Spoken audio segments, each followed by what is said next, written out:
When I look at our history, I realize that our history is not negotiable.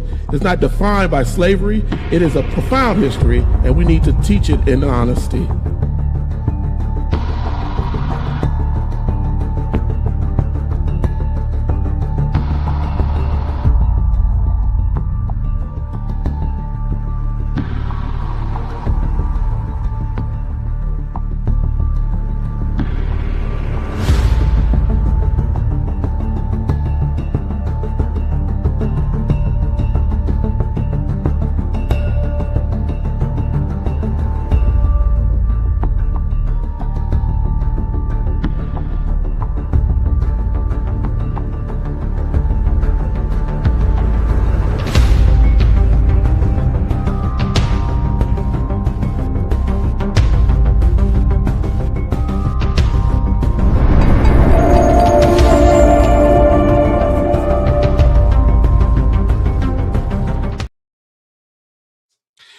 Good evening, welcome to the Erudition Network Interactive Black History and Knowledge session. I am Eddie Phillips, and I am happy that you're joining us tonight, or you're watching the replay of this program. Either way, thank you for joining us. Before you do anything else, click that subscribe button or that follow button if you're watching us on Facebook. If you're on YouTube, please subscribe and join us here every week. Click that button, that bell or whatever they call it, and you'll be able to be informed when we're on here. I'm not going to take very long with this tonight. We got a really good subject tonight. Something that I think needs to be discussed, especially given the events of the last several days. And so we're going to do part one of this, because there's no way that I would be able to get through everything I would like to get through tonight on this, but I'm going to do the best that I can, and getting through some of what I believe is important, some of the questions that need to be asked, and some of the things that we need to discuss. If you've been watching what's happening right now, and I do, say right now, because it's one of the reasons I had to kind of change what I was going to talk about tonight. But if you've seen the headlines, if you've seen the arguments and everything that's going on, you probably have seen people talking about this whole Supreme Court issue. And you've seen people talk past each other and instead of understanding what's actually going on. Unfortunately, the Supreme Court decision narrowing our voting protections is happening, and it's a real thing.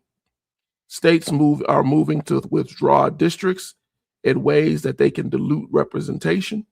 And there are a lot of voices out here arguing that these very protections, which people fought and some died for, are either necessary or unnecessary.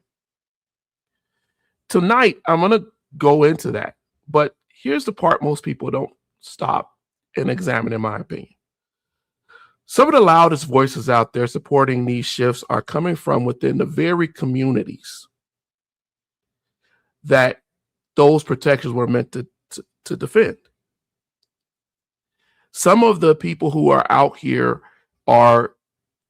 grew up using those same benefits that were defended, living in the same communities.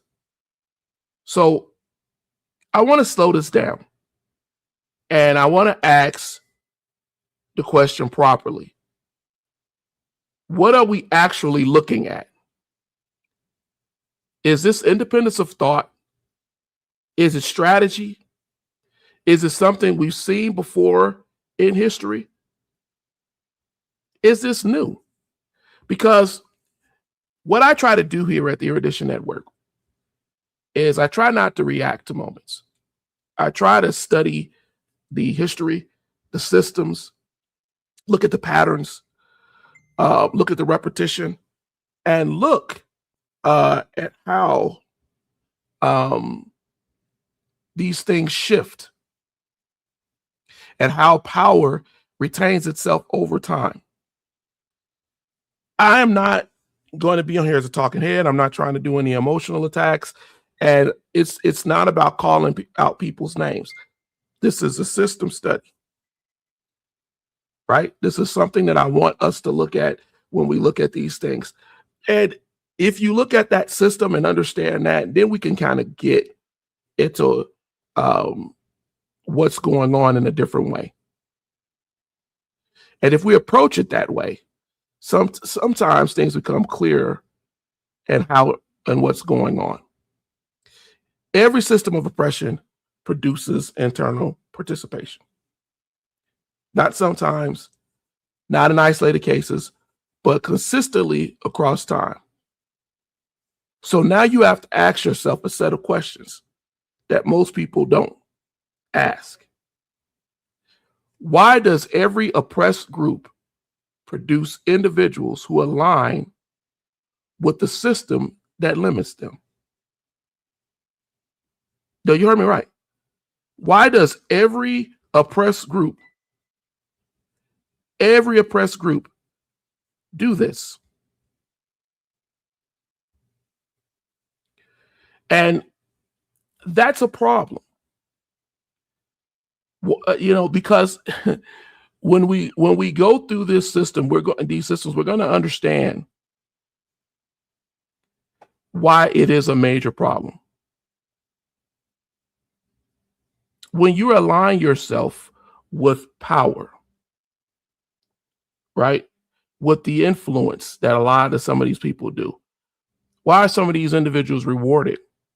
Why are they protected? Why are they elevated? And why does this domination and this quest for power consistently need validation within the very group that it controls? Let me speak to that clearly. Why do some people feel that they have to go out of their way to appease people, right, who have been over systems that control them? Because control that relies only on force is unstable. You can't just be a bludgeon. You have to try to use different techniques, and we've talked about over the last couple of weeks. But control that is reinforced from within your own culture, within your own family, within your own neighborhoods, it becomes efficient, it becomes effective, it becomes useful, and over time it becomes repeatable. And most importantly, it's sustained. We sustain that within our communities. And once you understand that, you stop looking at the moments as random, as just occasions, just as changes in law. You stop having the emotional reaction and you start seeing them as a pattern. Now, I want to ground this in something cultural because this isn't new to us. I was recently sitting down watching one of these scenes from the movie Soldier Story, which was actually a play. And there's a moment in that, if you've never seen a movie, where the Sergeant Waters, describes a black man who he's had in prison, who he doesn't like, but who he later has in prison that he doesn't like. But he's performing, and he equates him to a humiliating, degrading situation that happened to him during World War I, where white people put a tail on a black man, turning him into a caricature of a monkey to gain approval. And what matters in that moment is not just the anger, it's the recognition. It's the fact that Waters' whole motive in that film that is negative and dark, and how he traps another young black man based off of what he believes him to be, comes from his idea of what is a sellout. What is an Uncle Tom? The understanding of that behavior reflects something deeper, something that has been shaped and repeated in our culture over time. And so we have to go through that. We have to bring it forward. Well, we see similar behaviors today, because I heard people on here calling folks Uncle Toms and other derogatory words. And I'm not saying that their assertion of what they saw with these individuals is wrong. Not saying that. Because when you see similar behavior over and over again in the media, in politics, and public discourse, you have to understand that there are individuals that are making a choice. But then there are also some who are in a role that is pushing them to make choices. So we need to also look at that. Those who are being rewarded and those who are being forced across generations. And if this is a role, then we have to be disciplined enough not to jump straight to judgment and see it for what it is. Now, I'm going to tell you, I'm not defending anyone. I'm going to be very clear and succinct with you. I'm not defending Justice Thomas or any of these others who have done that or benefited from the work of others and then turn their backs on it. Matter of fact, we're going to go really into that. But we have to define it first. We have to understand how it works, where it came from, and why it continues to show up in our culture over and over again across decades and centuries in our history.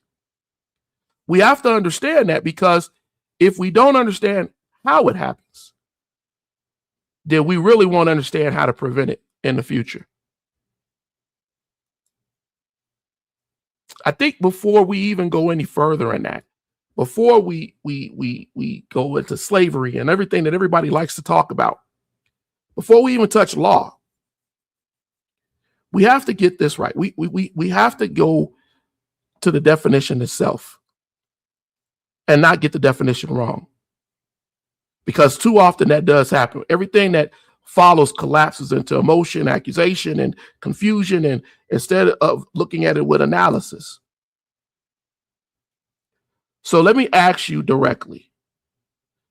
I want you to really think about the questions that I'm going to ask throughout this episode. And I want you to answer them honestly.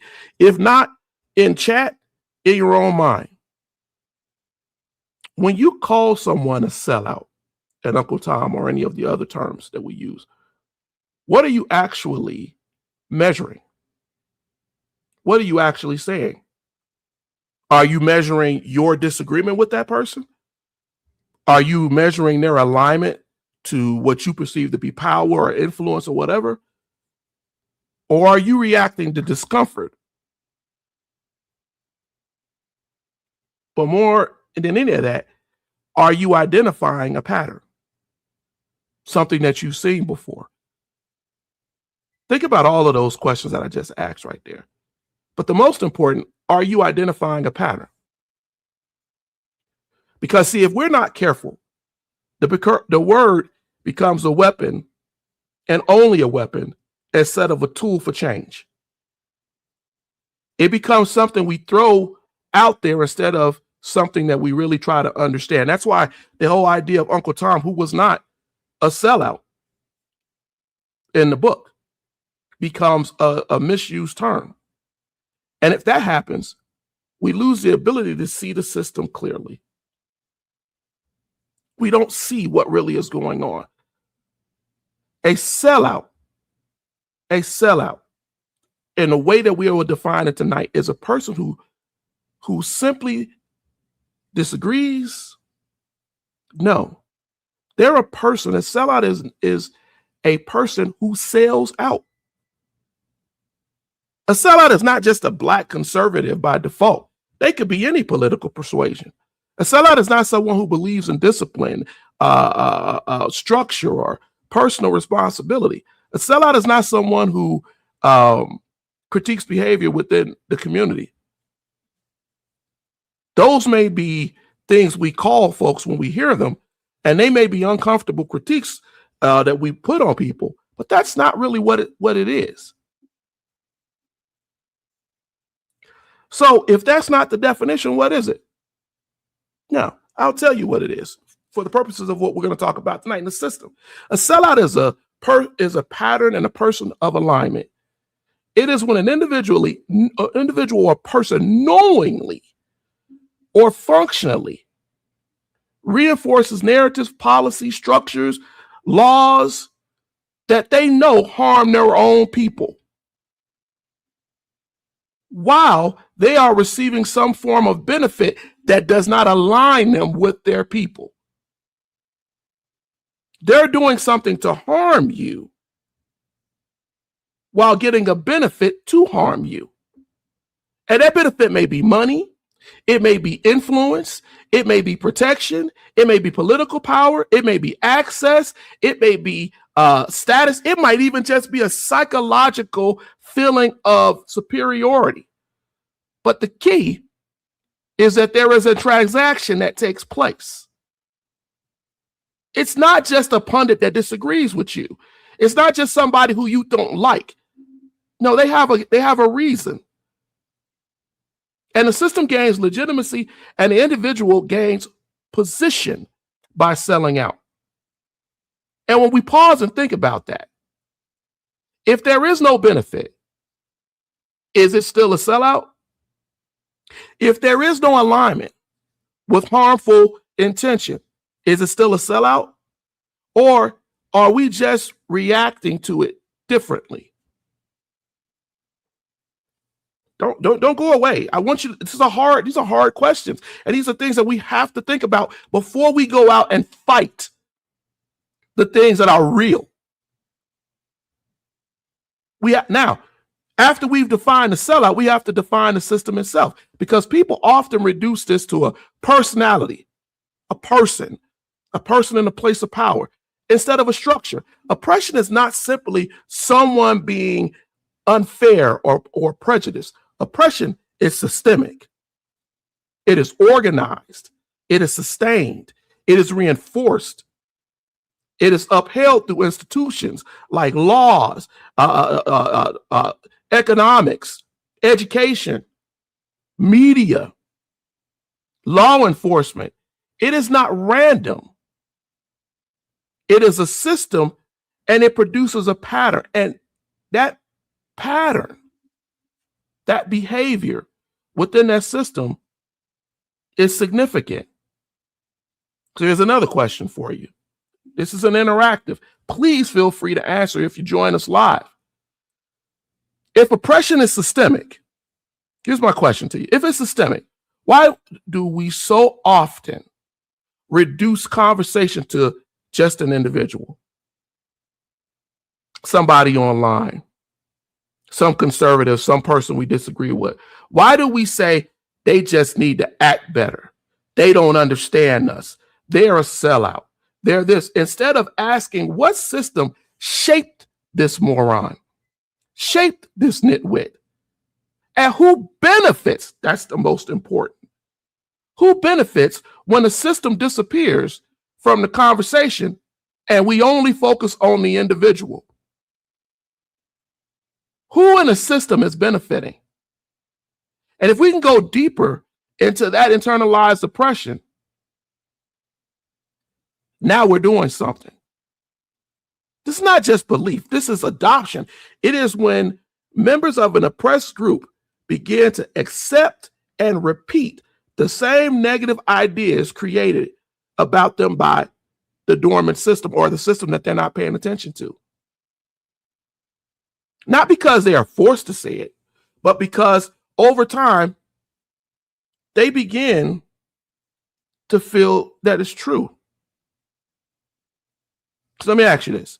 If a person grows up hearing that their group, Black people, Latinos, whoever, are inferior, irresponsible, dangerous, incapable, cruel, sexualized, and then begins to repeat these ideas publicly, are they speaking independently? Is this person who does this, who looks at this, are they speaking independently? Or are they echoing a system that trained them to see themselves that way or to see their people that way? It's not excusing them. It's not forgiving them. It's just looking at it as what it is so that we don't fall into the repetition of it that we keep falling into. And then we have system justification. This is where the psychology becomes even more uncomfortable for a lot of us. System justification theory explains why people defend systems that harm them. And we see this all the time. It suggests that people have a need to believe that the world is fair, stable, and legitimate. So instead of confronting what is obviously cruelty and injustice, they rationalize it. They use cognitive dissonance. They say the system works. They tell you, oh, I'm a black person, I got this, and this is whatever. They say that the outcomes are deserved. They say the problem is not the structure, it's the people. They too turn away from the system and look at the individuals. And we have to ask ourselves, if someone benefits from a system even a little bit, how likely are they to challenge the system that's giving them something, that's feeding them, that's popularizing them? The pundits that get on and say derogatory things about Black people, their culture, our women, our history, our leaders, our civil rights leaders, who do this all the time to get views and are rewarded in some way. If challenging that system, if challenging that behavior threatens what they get, their viewers, their money, their prestige, then what happens if they are honest? They can't find themselves being honest because they feel that they will lose.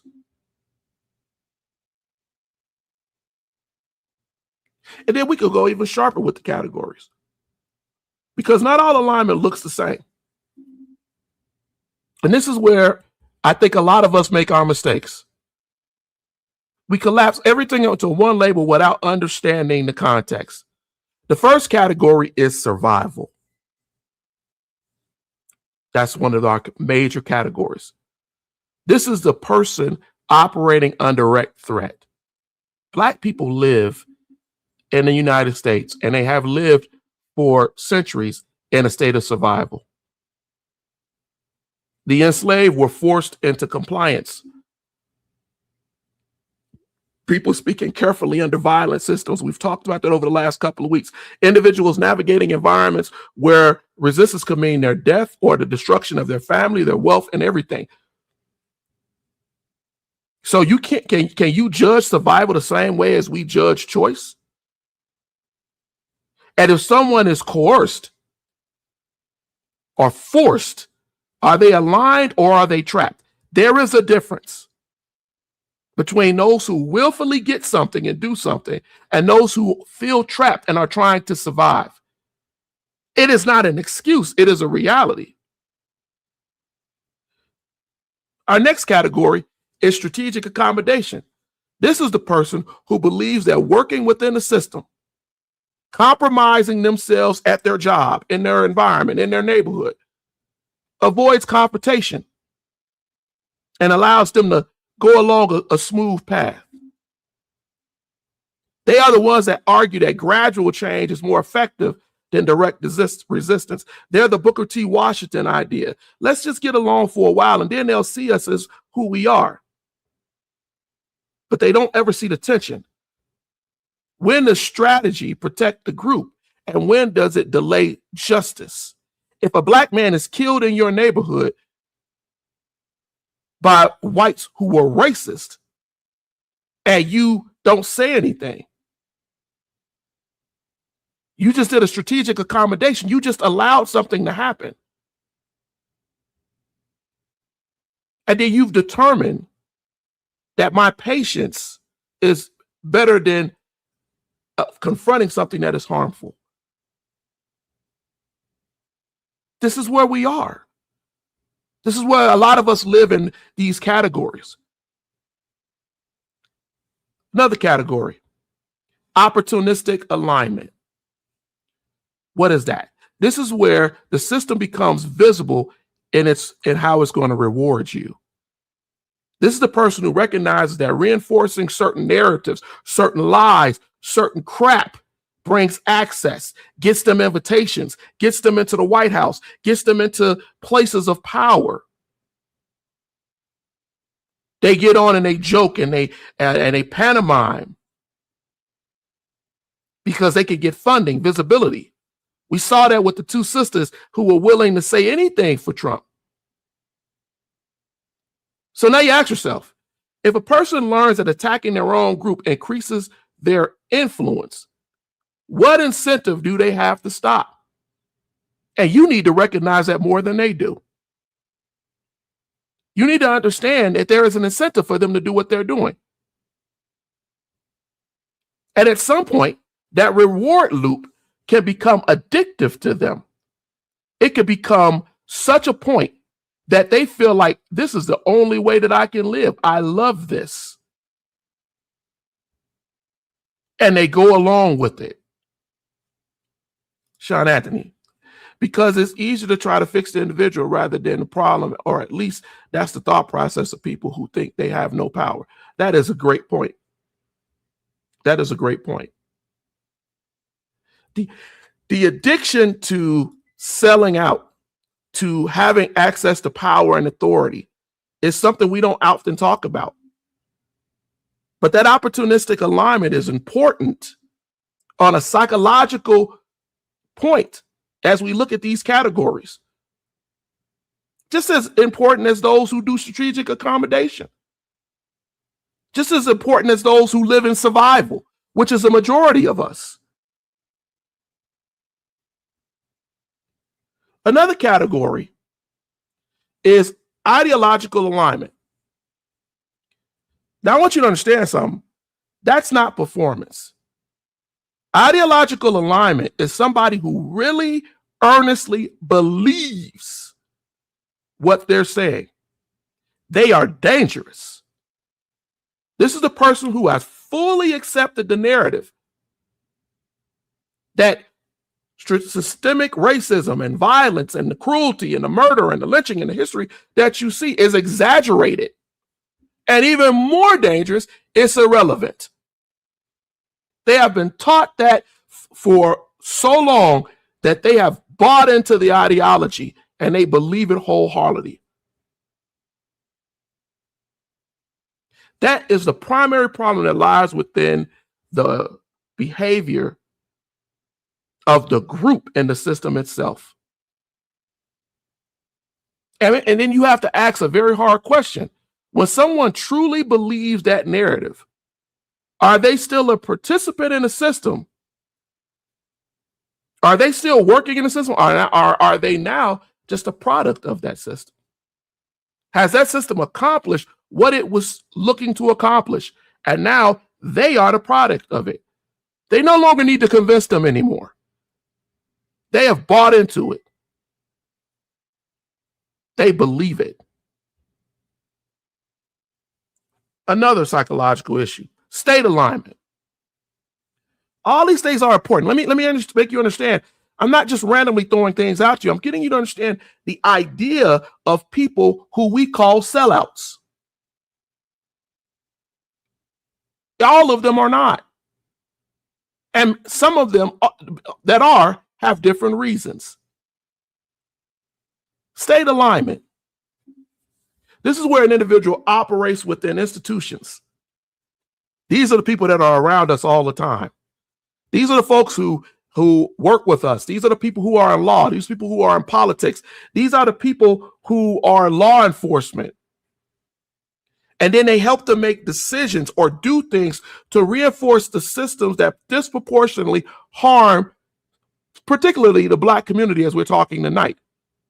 These actions are often framed as neutral, professional. I'm only writing Susan up because, yeah, I know Jake has been late every day this week, but I'm going to write her up too, or more, because, you know, I don't like her, but this is just an alignment of how we do things professionally. I'm going to stop people who are speeding, but I'm really going to focus on Black individuals driving Cadillacs or driving expensive cars. Oh, I'm within the law, but why? I'm really isolating them. And then we have to ask, Are the outcomes neutral just because the law is? Or is this person working from some sort of bias? And most often that is. And they can have the black be just as black or brown as you. And they align themselves with that state alignment. They convince themselves that that's what I'm doing. That's the dissonance. And that's the difference between the ideological alignment. Another one is performative alignment. Performative alignment. This is the individual who amplifies negative portrayals, right? Exaggerates dysfunction, turns cultural critique into spectacle for approval. This is the one who talks about the angry black woman. This is the one who says that all black folks are ghetto. This is the one who goes and tears down a Dr. King, a Fannie Lou Hamer, a Malcolm X. These are the people who get out here and perform online as talking heads, right? They become critical when we examine media, when we examine social media, because performance is important. Because what it does, even tonight, it's as I'm talking to you, if I'm not engaged with you, then maybe you won't be engaged. But performance is different. People say he spoke so confident, and all of it is lies. Why? Because performance shapes perception. If the audience rewards humiliation, what kind of performance will be repeated? If a man gets online and degrades black women, calling them sluts and all types of things, and you consistently subscribe, watch, and engage with him, why would he not continue the performance? And we've had examples of this. People who get out and act a certain way in public and think a certain way, right, privately.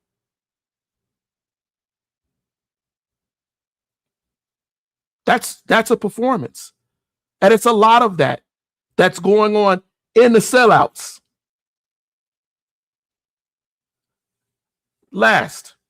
Our last one is respectability-driven alignment. Respectability. This is the voice that shifts the burden entirely into behavior. You see that a lot now. The idea that if black people simply acted better, everything would be okay. If black people simply went to work, fathers stayed at home with their children, everything would be okay. Now, here's a question that should challenge that thinking. If behavior alone determines outcome, then how do we explain consistent disparities in other cultures across housing, education, wealth, health, legal systems, justice systems, even when behaviors vary? And if the system is removed from that explanation, what replaces it?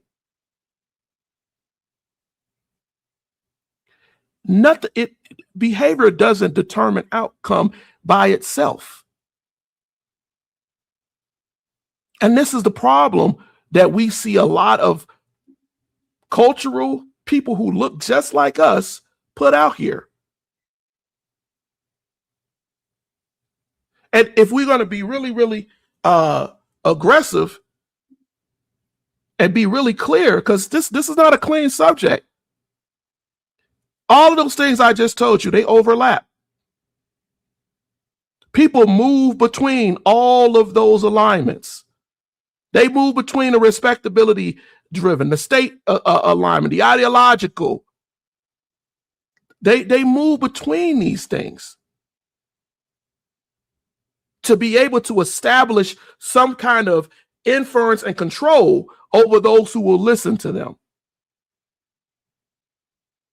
A person can start in a survival mode, growing up in a survival mode, which a lot of Black people live in, and transition into an opportunity.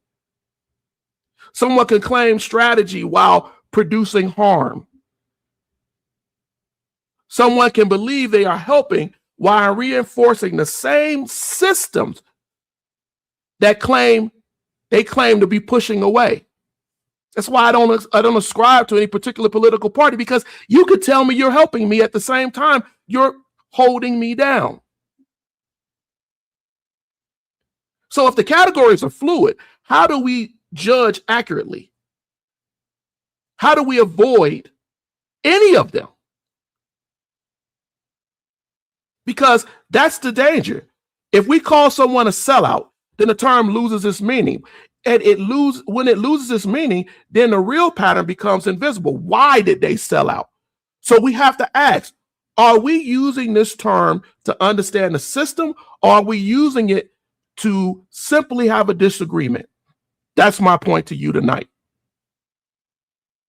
That's my point to you tonight. A sellout is not defined by opinion. A sellout is defined by alignment, reward, and impact. Told you that just a moment ago. Alignment with narratives that erase systemic harm, racism, and danger. Reward from systems that benefit them and allow them to move away from their own. Impact that reinforces inequality. Whether they do it intentionally or not, it doesn't matter. You're reinforcing inequality, harm, racism, and danger. If a person gains power, protection, and influence by reinforcing narratives that align with systems that have historically harmed their own Black people, is that simply an opinion, or is that participation in the system? And once you understand that, once you actually take the time, think about that and answer that, the next question becomes even more important. If that participant is rewarded, if they're elevated, if they're taken out of where they are, then are we looking at individual behavior?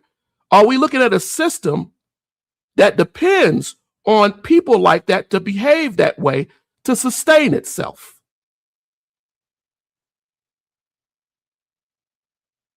I know those are deep thinking, deep probing questions, but those people are needed for the system to continue to grow and to continue to propagate, to continue to happen. Before you ever think about how the plantation and the South and everything, and we're going to get into all of that, you have to understand that.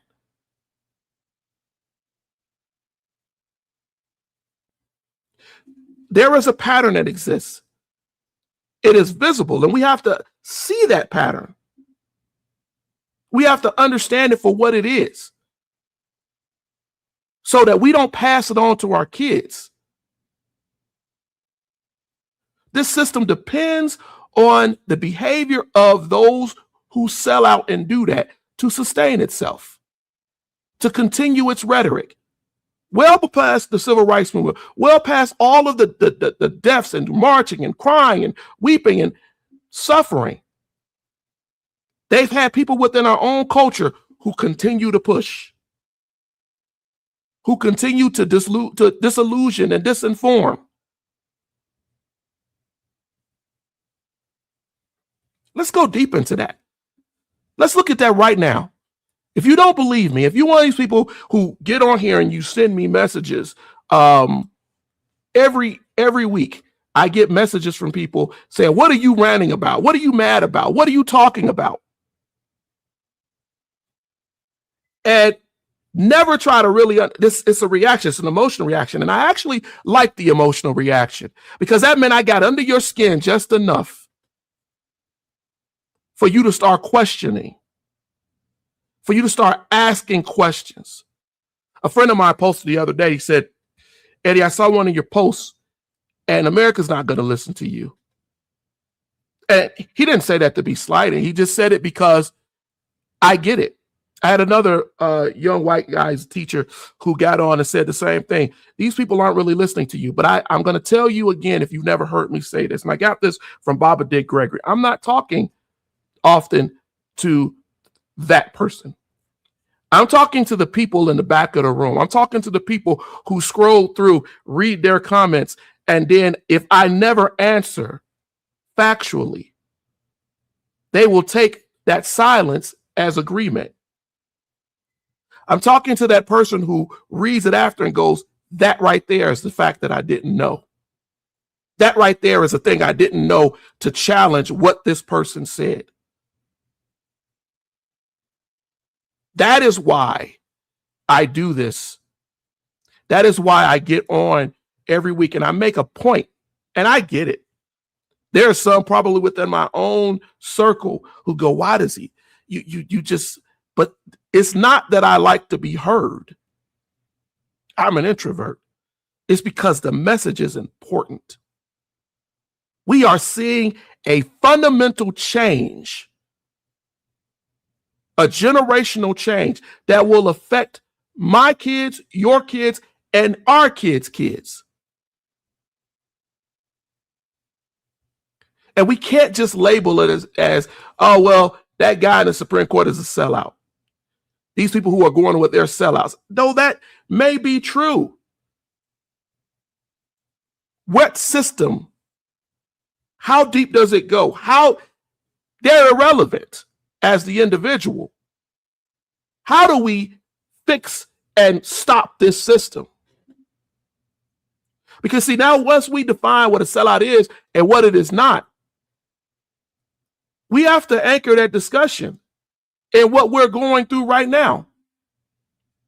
Not go back to slavery, not go back to any of that, but right now where we are. Because if this pattern is real, if everything we just talked about is real, if all of those roles are real, they've existed across centuries. And we won't only find it in slavery and Reconstruction and Jim Crow and Hollywood and civil rights. We should be able to see it operating right now. And we are. We're sitting in a system to decide who has power and who has representation, who gets heard, who gets silenced, who gets erased. That's what we're seeing right now. What does it mean when rights paid for in blood, people died, were burned, shot in front of their families? What happens when those rights are stripped away, narrowed, weakened, pushed aside in a courtroom, and then defended by someone from the same groups those rights were meant to protect? That's what we're dealing with right now. It's not just the idea of a sellout. It's a system. When we look at the Voting Rights Act of 1965, the Voting Rights Act was not passed because America suddenly became morally enlightened. It wasn't passed because America saw that racism, as it had done it for hundreds of years, was wrong. It was passed because Black people were beaten, killed, jailed, murdered. Let me make the difference between killed and murdered. To be killed is to say you're stressed and living through that, and it cuts short your life. Murder is when I actively go in and I kill you because I see you as a blockage to the system.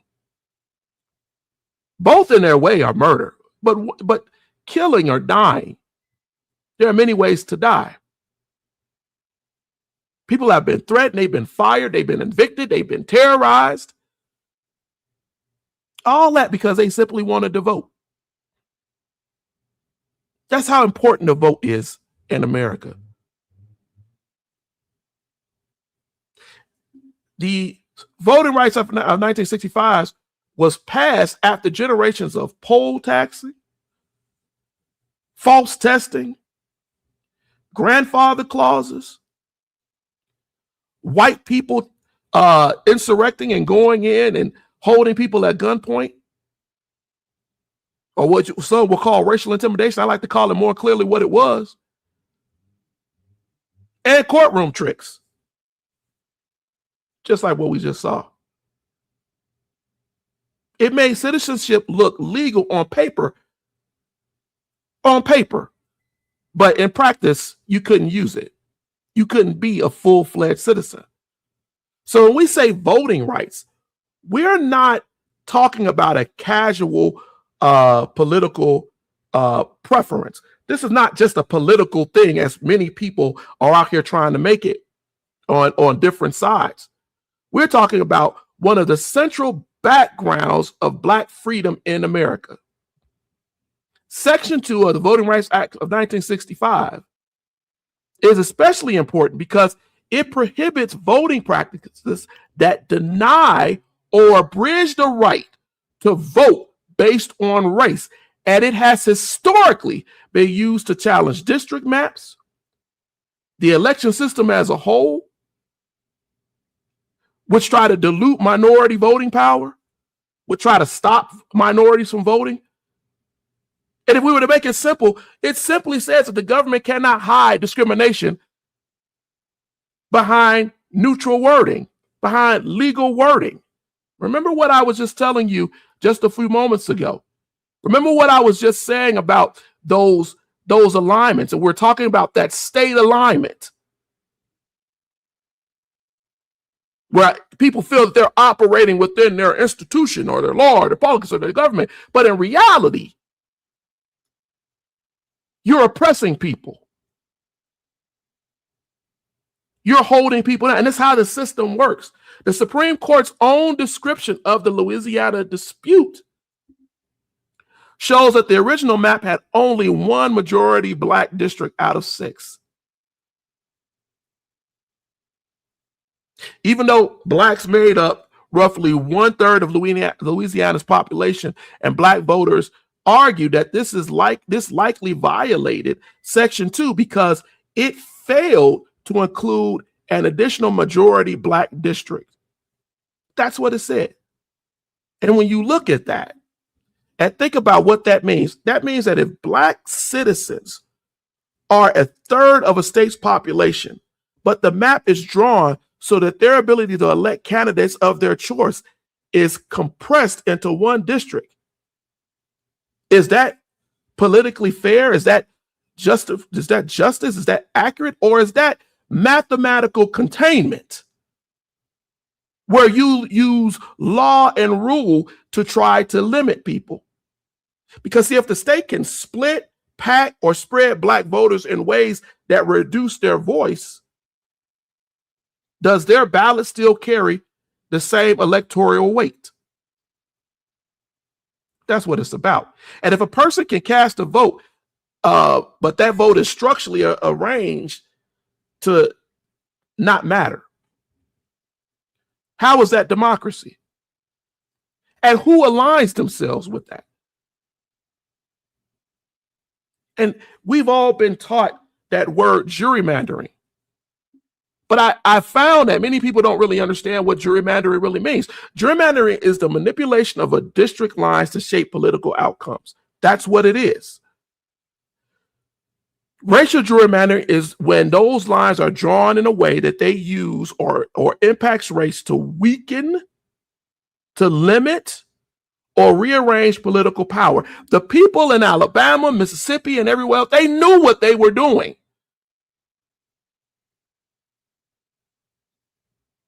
But see, here's where it becomes dangerous. A state can say, we were not targeting race. We were targeting party. But we know in a lot of the southern states, race and party are deeply connected because of the long history of racial segregation, polarization, and voter blocking.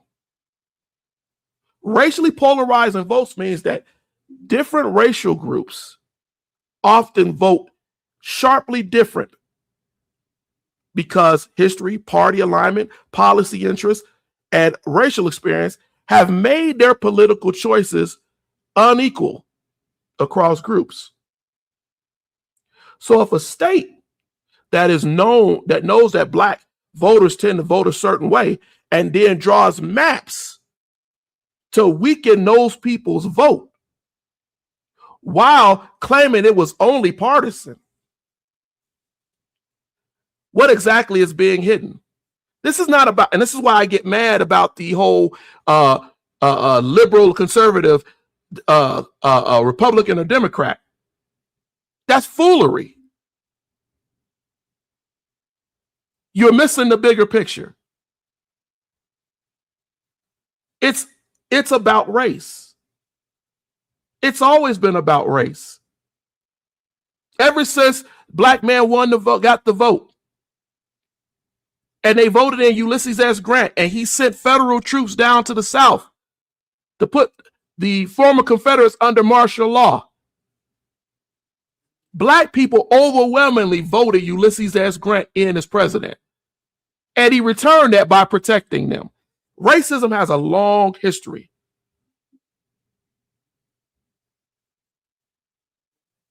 The state is not avoiding race. It's using partisanship as a cleaner word, but it's still pushing people aside. And a lot of it is racial because that race is aligned with what they believe is party. That's why the Supreme Court decision in Louisiana versus Callais matters. The court struck down Louisiana's map that created a second majority black district, holding that the map was an unconstitutional racial gerrymander. That's what they did. But one of the justices, Elena Kagan, she warned in her dissent, and she was absolutely right, that the majority had made Section 2 all but a dead letter. It took away the meaning of Section 2, meaning that the law may still exist on paper, but much of its practical force has been removed. If a law still exists but becomes almost impossible to use, then what is its purpose? If civil rights remains in the statute book, but they're narrowed in the courtroom, did somebody's right actually survive? Are your civil rights actually being protected? Or is this just symbolism? It's just some symbolic letter. Because that's what we're dealing with. Because see, here's the thing. Black people can still technically sue, but the standard becomes so difficult because of what the Supreme Court did that their claims will rarely succeed. And then we get back to that situation of, is that protection? It's not protection. Many people have described the rewriting of Section 2 as undermining long-standing protections against racial discrimination, and that is absolutely true. And they warned that as soon as you did this, racists, bigots would jump in and gerrymander. It's going to happen. Kagan tried to explain it in the idea of vote dilution. Vote dilution happens when minority voters are not necessarily stopped from voting, but their voting strength is weakened legally, just as we described, because you have redrawn districts. And it doesn't matter that other states decide we're going to redraw too. That doesn't fix the problem. They've been cracked, displaced across several majority white districts, so they lose practical electoral influence, even though they can still vote. Those facts should disturb us, not because it's emotional, not because it's something that's just in the news. No, because it's precise. A vote can be counted and still be weakened. A person can participate and still be structurally overpowered. A right can exist and still only be there, hollowed out with no purpose. So I want you to sit with that and understand that what good is the right to vote if the map is designed to make your vote politically smaller? And what is your idea behind that? Because I'm going to tell you what our ancestors did. They left. They left the South. They migrated. They went someplace where they would be treated better. And I'm going to tell you, that's not good for the South right now. You're already at the low end of education. Your economy is in the hole. If Black and brown people become disenfranchised and decide to leave, those are your workers. And let me tell you something. In the early 1900s, when the Great Black Migration started, initially, they had a bunch of governors and people saying, good, the colors should leave. And then when they started losing work in their factories and their business and their economy started to take a hit, they started begging for the good ones to stay. No one has to take this sort of abuse. No one has to deal with that. So there are options. Now, I talked about Justice Kagan, so it's only fair I talk about Justice Clarence Thomas. And I'm going to try to do this with some discipline. I'm not going to attack his race. I'm not going to attack any of that. We are examining his words, his ruling, his legal philosophy, and his historical contradiction. Judicial philosophy means the way a judge interprets law and the Constitution. Justice Thomas has long opposed race-conscious remedies, even though he himself is the product of those remedies. Race-conscious remedies are legal protections or policies that openly acknowledge that there is racism and inequality, and they attempt to correct it legally. He's been against affirmative action, voting rights enforcement, and even certain anti-discrimination remedies. And his position is often framed as colorblind. I'm colorblind. I'm a constitutionalist. I don't see it. Which means the law should never consider race, even when race has shaped the inequality being addressed. That's what he always leaves out. And let me tell you something for you who want to defend Justice Thomas. Colorblindness can sound noble. It can sound really noble to some people if you remove history from the room. But what happens when you apply colorblind theory to a society that has holistically been built on racial hierarchy? If the injury done to people was racial, if the exclusion was racial, if the violence, the murder, and the corruption was racial, if the maps were racial, if the schools that were segregated were racial, if the jobs that were denied were racial, and if the neighborhoods and how they were shaped and redlined were racial, what does it mean to say that the remedy is I don't see race? That makes absolutely no sense. Is that fairness? Or are you having some kind of historical amnesia dressed in legal language? And I told you all earlier when we started this program that people can jump between the ideological, the opportunistic, the strategic. They can jump through all of these different alignments, the state alignment, even the performative alignment. And then that respectability driven alignment that just allows you to ignore things that are real. In the decision, Justice Thomas joined the court's opinion in full and wrote separately, which means he wrote separately. He joined Justice Gorsuch that the court should never have interpreted Section 2 to effectively give racial groups an entitlement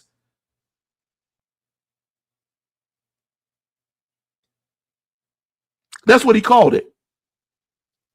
And then he went further and he said he would hold that Section 2 of the Voting Rights Act does not regulate districting at all, meaning that in his view, no Section 2 challenge to directing should succeed.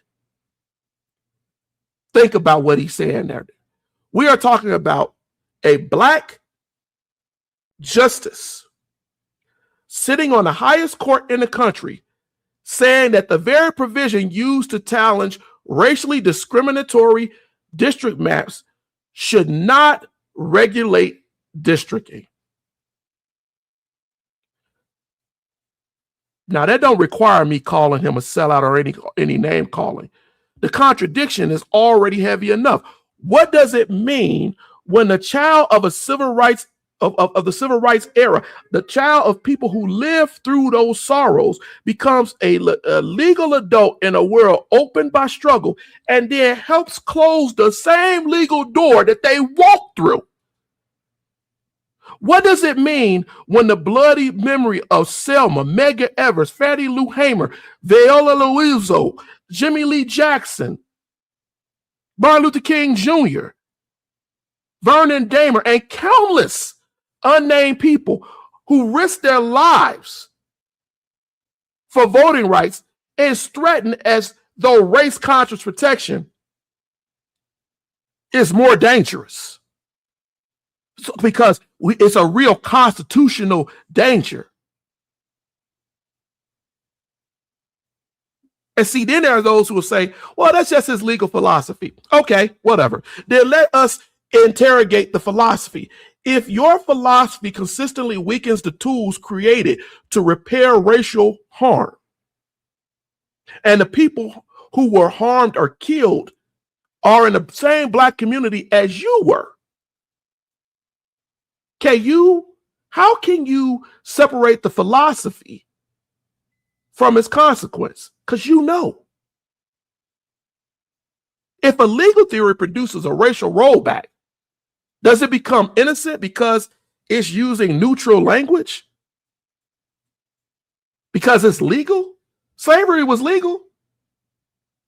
And if the system rewards that theory precisely because it helps dismantle civil rights protections, should we pretend that the reward is accidental? That's crazy. But this is what he is saying. And before we just call him a sellout, think about what I told you earlier. Think about what I told you earlier about those alignments. I went over those psychological alignments on purpose,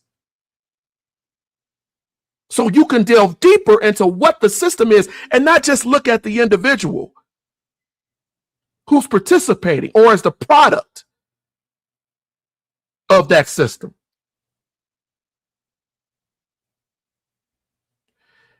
It's a stage. It's a stage. And he knows it. And too many of these individuals who are doing things against their own heritage and culture, they know it. If we move and look at the political stage, remember back in 2024, remember when what's that cat's name? Byron Donalds. He drew criticism. Remember his comments to black voters when he was trying to tell them that he told them that present day black culture with the Jim Crow era and how black families were more together during Jim Crow. And he got in a black, what was it, black barbershop, black smoke club, wherever he was, saying this. That's performance, right? He absolutely knows that that's not correct. But he sat there with Representative, what's his name, Wesley Hunt, the other one, who likes to talk against his culture. Right? Who likes to make black people look like they're just ignorant. He ignored the fact that people were facing state-sponsored terrorism, discrimination, murder, but they were together. He ignored that they were prohibited from voting and people were dying simply because they wanted to vote. And that the very civil rights acts that we're just talking about and voting rights acts in the 60s were gained based on these people's deaths. We better understand something. Jim Crow wasn't just back then. Jim Crow was not just separate water fountains. Jim Crow was a total racial, legal, and community order.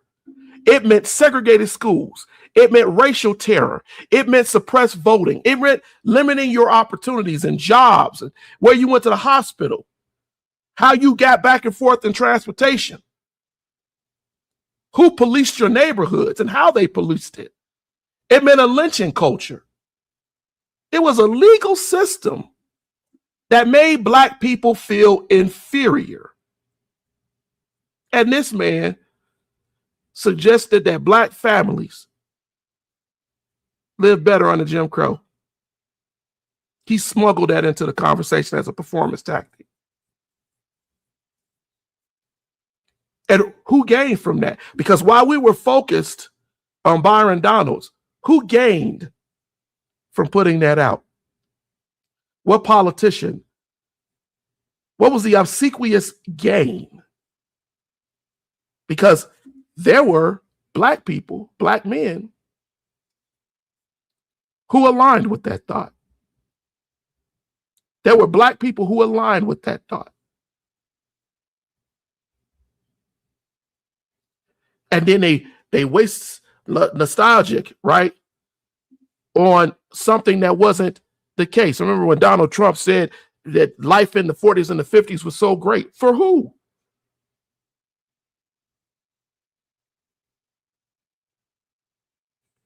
Because if we're going to ask a serious historical question, we got to really look at it. Or, as they did, are you simply giving modern politics a Black witness to soften what really happened back then? Use him as the tongue to say something that ignorant. And that's the pattern we have to examine. And that's what I'm going through with you tonight. A statement like that does not stand alone.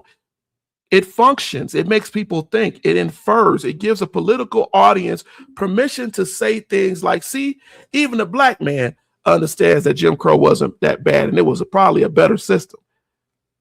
And see, once that happens, the brutality of Jim Crow becomes reframed. It becomes denigrated. The oppression becomes background. People don't go read the history. People don't go really look in it. The family values become the foreground. And then you start to focus on what people think is such a great life for folks and forget the state violence that actually happened. They forget the Black voter suppression. They forget the rape, the lynching, the labor exploitation. They forget the schools and the violence that happened because Black kids wanted to go to integrated schools. They forget the housing control, the redlining. And suddenly we no longer are looking at the system. We're only listening to this person. Who benefits from that reversal? Who benefits when Jim Crow is remembered as a moral order instead of a racial dictatorship? Who benefits when Black suffering is explained as a cultural failure rather than policy design? Who benefits when the descendants of the oppressed are told that the era that terrorized their grandparents, right, may have been better for them, and that the laws that were passed off the backs and the bleeding of their ancestors were dangerous, should have never been changed. It should have kept them hostage. And when you look at the media ecosystem, right, because politics doesn't do it alone. Media spreads these things, packages them, repeats them, clips them, monetizes them. People get on here and pundits and they say all kinds of stupid things. And it makes them feel these horrendous things in the history feel normal. We are living in a time where anti-Black commentary can become a business model. We have people who take a civil rights leader like Dr. Martin Luther King Jr., strip him of his critique of capitalism, militarism, racism, poverty, and white moderation, and reduce him to one sentence about character. They get up there and say the content of his character, or they call him an adulterer, a heretic. They ignore all of the other things, all of the marching, all of the things that were done. This is revisionism. And you know what revisionism means? It means rewriting or reframing history in a way that changes its meaning. All revision isn't bad. Sometimes you go back and you find that history needs to be reevaluated and looked at because we have new techniques, new artifacts, new things that show us more as primary source what is going on. But that's based on evidence, not opinion and theory. But racial revisionism is different. It is selectively edits the past to protect power in the present. So when internet pundits lie on Dr. King, lie on Malcolm X, lie on the civil rights movement, lie about Black studies, lie about Reconstruction, lie about Jim Crow, the question is not whether they are wrong. The question is why the lie is profitable. Why is that lie still able to generate some kind of profitability from them? Why does the algorithm reward the Black person who says racism is exaggerated? Why does the hostile audience cheer when a Black voice says voting doesn't matter? Why do they cheer when they say DEI is the real racism? Why do they cheer when they say Black people are lazy, when they say slavery was not uniformly harmful, when they say that reparations shouldn't be given, when they say civil rights leaders were frauds, and on and on? What hunger? Who's being fed by that performance? This is where you have to look at it critically, because the audience capture has to be looked at critically. What is that? Audience capture happens when a public figure, when a person begins shaping their message around what their audience rewards. Alternative facts, as Trump's people said. If the audience rewards anti-Black commentary with views, donations, invitations, books, right?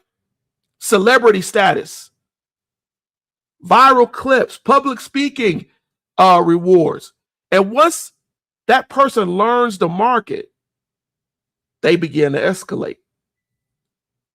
Yesterday it was a personal responsibility. Today it becomes racism is fake. Tomorrow it's Jim Crow had benefits.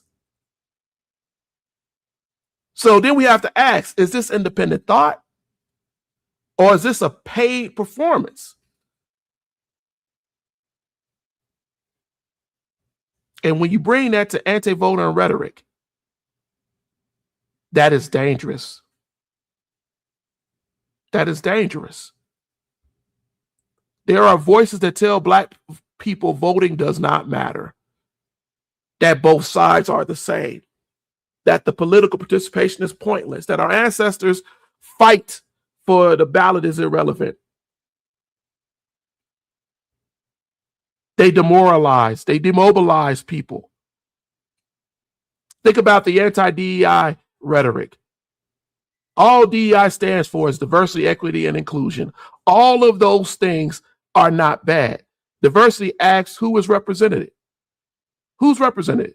Everybody? Equity asks whether systems produce fair access.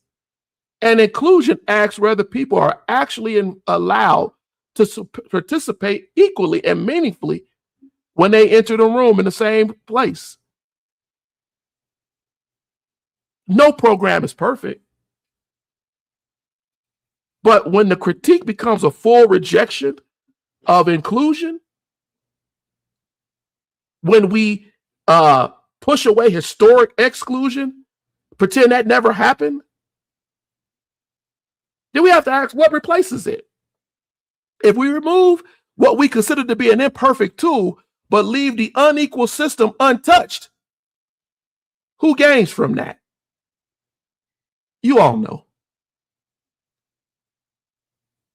And it's the same thing with law enforcement, because this is where these theories become a physical and dangerous threat. What does it mean when Black officers participate in brutality against Black people?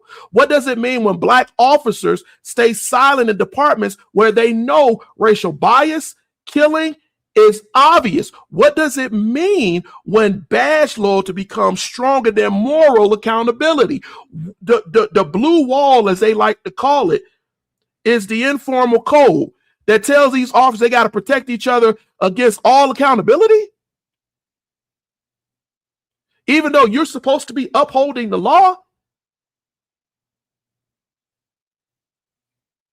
When does that become a shield to harm the public, and more importantly, to harm Black people in the public? And this is not saying that every Black officer is a traitor. That would be shallow. That's not what I'm saying. We're talking about the pattern where institutional alignment shows across the country. And then when we get to the courts, civil rights protections being stripped and narrowed with racially neutral language is dangerous, because it shapes everything that I just mentioned before. That's why this matters. We're not starting in slavery. I'm not talking to you about our ancestors that were in the field, because we want to live. We don't want to just live in the past. We want to see how it affects us today. We're starting in the present because the present proves the pattern is alive. The modern system has courtrooms, cameras, campaigns. It does all of that to keep us under a control. And we have to recognize that. And then when we look at the psychological issues of that, we know about the drivers and the manipulators in slavery. We know about those people on the plantation who beat our ancestors, who lived and were informants and told stories. We know about the field experience and the house experience. I don't need to get into all of that. What I want us to understand is how dangerous psychologically this is.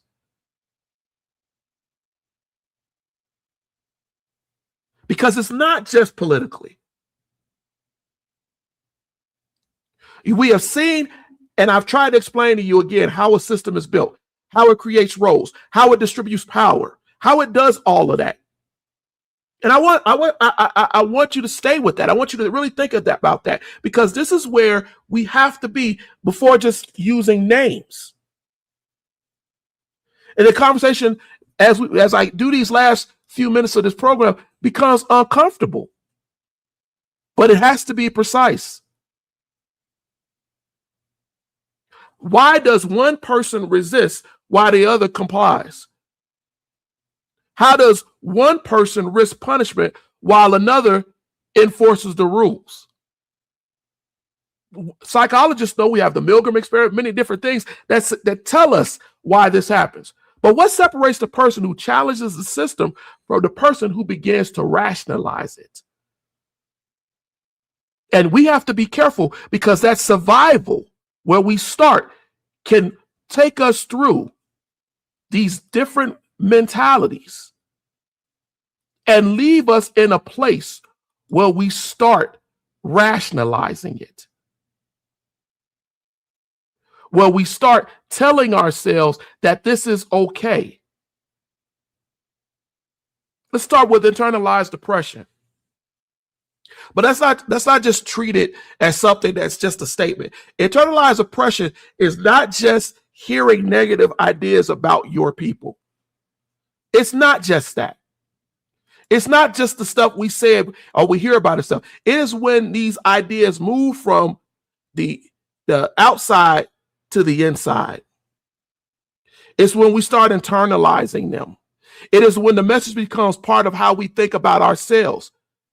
So ask yourself this: if a person grows up hearing, seeing, experiencing these negative narratives that we always hear about Black people, inferior, irresponsible, whatever, how long does it take before that narrative feels normal? You say it bounces off of you, but you're internalizing it. And once it feels normal, does it still feel like oppression? I tell my sons this. I said, if you use the N-word, right, and you just use it willy-nilly all the time, what happens when a cop or a person of authority walks up to you and calls you that? You know the difference between oppression and someone just using a language. And then there are those who take the language and take the abuse in, and it starts to feel like truth and fact to them. If a person starts to believe that their group is the problem, if your ideology becomes so enveloped that you start to believe they are the problem, what happens when they speak publicly? Are they challenging the system or are they reinforcing it? And if the system rewards them for their reinforcement, they're going to continue, right? That belief is not going to stay quiet anymore. It's no longer just internalized. It becomes louder. It becomes more confident. It becomes more certain. And that's trauma conditioning. Trauma conditioning is what happens when behavior is shaped by repeated exposure. I've talked to you all about this for the last couple of weeks. If resistance leads to pain and compliance leads to safety, what pattern does that produce? And if that pattern is repeated over time, does it remain a conscious decision? Or does it just become automatic over time? I'm safe when I say these negative things about myself, about my people. What happens when compliance does not just reduce harm, but you're also rewarded by it? It doesn't matter if it's just a pat on the back, a small reward, less punishment, more access. It doesn't matter. You no longer fear. You feel like you're shaping or helping the behavior. Reward is pulling in the same direction as conditioning you. If fear and survival is what initially pushes these people towards compliance and rewards them, it's going to pull them in a different direction. And whatever that reward is will show the strength of that behavioral pattern. And then we have that status reward loop. And this is where we stabilize everything and why we see so many of people out here doing this. The status reward loop is simple, but it's powerful. Behavior that aligns with the system is rewarded. It's recognized and rewarded. The reward enforces the behavior. Then the behavior is repeated. It's escalated. Over time, the loop starts to sustain itself. I get money when I say these things. I get treated differently when I say these things. So let me keep doing it. Because this is where we are. If the identity becomes tied to that reward, if who you think you are becomes tied to the reward, if your platform, your audience, your access, everything becomes a part of who you identify with, what happens when you begin to question it? What happens when you flip? Do you risk your home, your car, your lifestyle? Do you adjust your thinking to protect what you built? That's what a sellout is. That's what it is. In the Black community, we have to deal with something else, though. Masculine displacement. Masculine displacement refers to the redirection of power. When a man is denied power within a larger system, he may seek control in spaces where he can exercise it. We saw that in slavery with the drivers. right? In modern systems, that could mean aggressively policing your own people. Because I can't control how they treat me, but I can control how I treat you. It's easier for me to oppress you and get their reward than to speak out on how we're treating you. That's why we have black men being beaten and killed by other black men. If a man cannot challenge the structure above him, where does the pressure go? It's stratified. Does it disappear? Absolutely not. The pressure goes down to those I can impact. And if that redirection is rewarded, if you're promoted, if the system praises you as a person who disciplines for their system, what does that do to your mind? What does that do to your community unity, your cultural unity? And I'm saying all of this, and I'm giving you all of these definitions because we so quickly draw everything into cognitive dissonance, and that is real.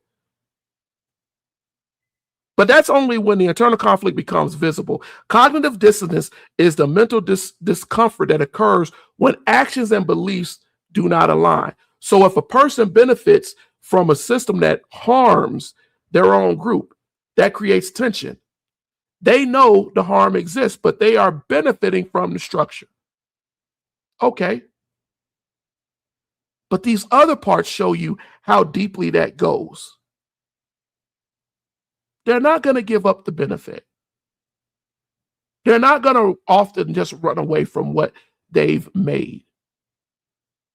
They're not going to tell you, well, maybe the system is the problem, because they're benefiting from it. It's going to cost you your position. It's going to cost you who you are. You had a justice that was taking plane trips and things for his mother. This is real. I'm going to have to come back to this next week. I'm going to have to come back to this next week.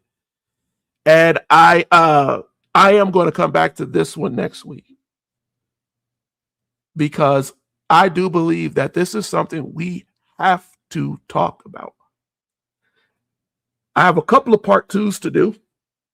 But this one is what we're going to handle this coming week, so that we can actually hit this. Because this, as I thought about doing this episode, I realized how important it is and where we are. Because it's a mess.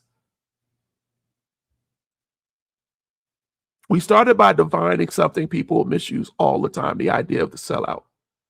We stripped it down. We talked about what it meant. Then we went in and started looking into the systems, and we're not done with that, because we have to look at the survival.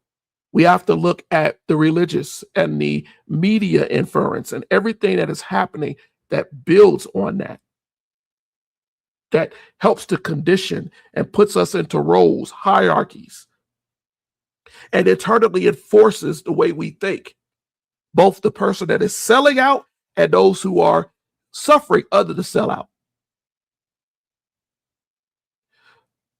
We have to look at the psychology, the conditioning, the reward loops, the identity formation, all of those things,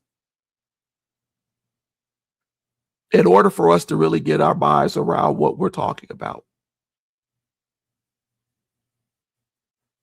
I hope you got something from this hour and a half as we talked about how the systems evolve, how things worked, how it's a lot deeper even than what we're talking about with the law when we get ready to try to counter this. The religion, the moral, and the authority and theology, we have to get into all of that. So I'm going to try to come back here next week, and we're going to try to go into part 2. And if need be, we'll go into a part 3, but we need to discuss this. In the next episodes, we'll go deeper. And what happens when these roles are recognized or within the culture itself? when they are named, when they're challenged, how resistance can be built, cultural resistance, how to fight against internal conflict. If you miss part 2, you won't fully understand what we just did today. So please come back next week and watch. And when you watch, don't just watch, share. Subscribe to the channel. Follow the Erudition Network. Turn on your notifications so you don't miss what comes next, because I'm always going to give you a structured breakdown. And every part will build on the last. I'm not just going to just cover history with you. I'm going to give you a polymathic idea of where we are and how this is happening. And if you're really serious, if you want to go deeper, what I'm now doing, after you watch this, probably as of tomorrow, the Erudition Network, go to our SKOOL classroom, look for the Erudition Network on SKOOL, SKOOL. That's where we'll take this beyond the surface level. We'll have a quiz for what we just went over tonight. We'll have real discussion points and things for you to think about. You'll see the questions that I asked tonight on this episode. That's not just a system level breakdown. We want you to really understand. We want you to grow. Lastly, as I get ready to get off of here, you're going to see a quick advertisement for my book, my last book, 101 Black History Questions Challenge, Early World. It's available on Amazon. I prefer you to get the interactive so you can actually use it on your phone, tablets, or whatever. That's where you take everything, the learning, and you interact with it. That's what we try to do here. So I'll leave you with this. Systems don't survive by accident. They survive through participation. They survive through repetition. They survive through ideology and belief. And every generation has to decide what it will believe, what it will accept, and what it will endure. But I'm going to add something to you. It's also about what we challenge. But we can't challenge blindly. We have to understand. We'll get further into this system later. We'll go further into this lesson later. Thank you all, everyone who joined us. Thank you all of you who will watch later on. Please donate to Erudition if you see our Cash App. If anything that you do helps us. And share and go to those other parts of our social media involvement. All right, you all. I'm done. Be blessed. See you guys next week. Have a good one. Bye.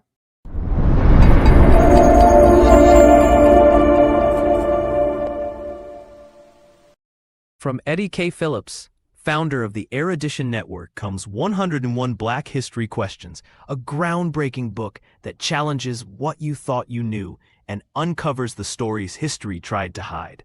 Perfect for classrooms, families, and curious minds. Get the digital copy today on Amazon.